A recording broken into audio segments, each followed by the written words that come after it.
As Sahaja Yogis, you all are very well equipped. But we all the time forget that we have got our vibrations, that we have got a new awareness of vibrations. We have got vibratory awareness. And these vibratory awareness are a kind of a messenger which is absolute, which communicates and which tells us what's wrong with others, what's wrong with us. But if you start taking your decision through your mental, emotional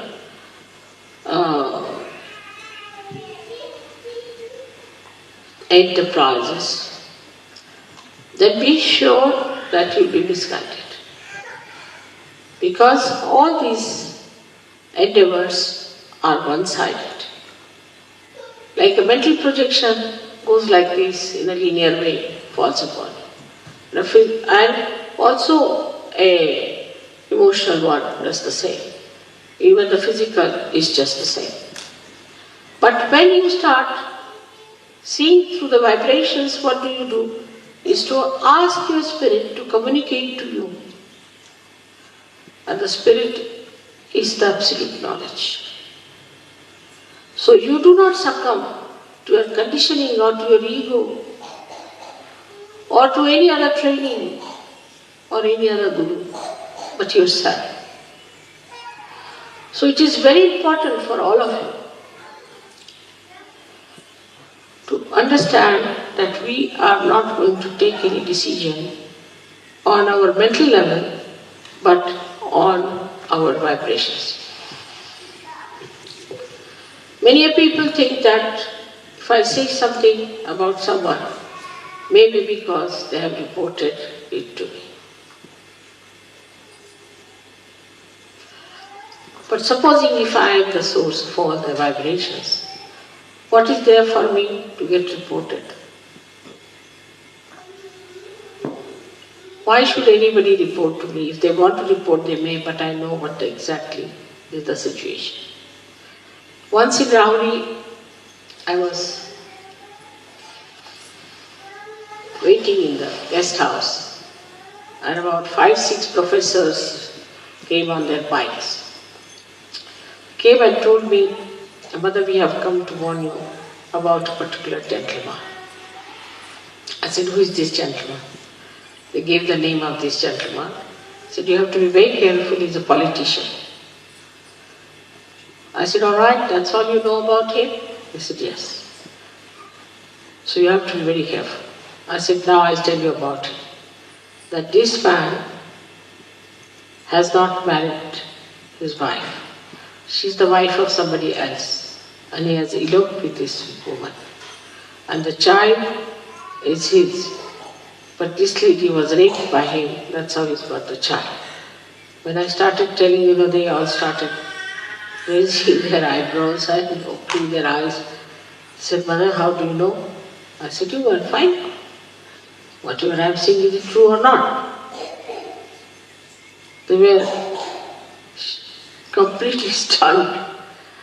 They went back and then reported to me that, "Mother, it's surprising what you said was the truth." So on vibrations, you can know everything. But those who try to decide things without vibrations can make mistakes till you reach a certain stage where you don't have to spread your hands to ask, just you know.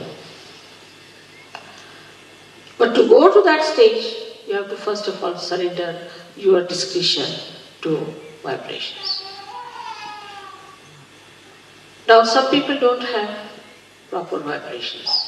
Maybe their Vishuddhis are bad. They should take proper care of their Vishuddhis. Even then, if they don't have some physical problem on the Vishuddhi, they can feel it within themselves. What chakras are catching, what is happening to this gentleman. But the situation is such today that you are all the time protected. You are all the time protected. No one can harm you. No one can kill you, and you can be looked after because you are Sahaja Yogis.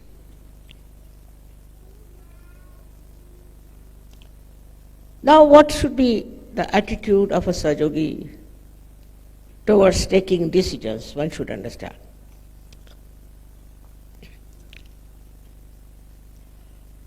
It should be a spontaneous decision. You don't have to tally it with this, go there and find out, and immediately, spontaneous, like Sri Krishna who jumped inside the river. So in the same way, you should have a very spontaneous decision for anything. Now you want to buy, say, a carpet. All right. You go in the shop and immediately you should know which is the one. In every walk of life, you should have a very spontaneous decision, instant decision. But what I find, the style is very different.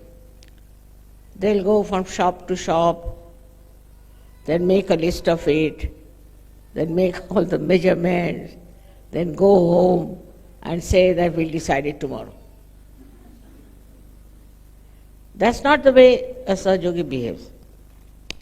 Sahaja Yogi has to decide everything absolutely spontaneously at that moment. It should be like this. Now somebody is getting drowned. So the first impulse should be that you have to save. And how do you save? You jump in the water. Because you are protected. Nothing can happen to you. So just jump in the water and you'll save the person. Minimum of minimum, this should be your attitude. This should be your temperament, that you take a very spontaneous decision. All this thinking and all kinds of decision making and having a big conference for decisions and all that, not needed. In day-to-day life also, you have to be like that. Also in every political life, economic life, or any other life you have to lead, you have to be very spontaneous. How do you become spontaneous? What quality you have got? What is the weapon you have got to know what decision to take? Do you know? You have got vibrations. You have the feel of the vibration. And you know what vibrations are. You know what vibrations tell you and convey and communicate to you. They speak to you. So through your vibrations, you should know in a second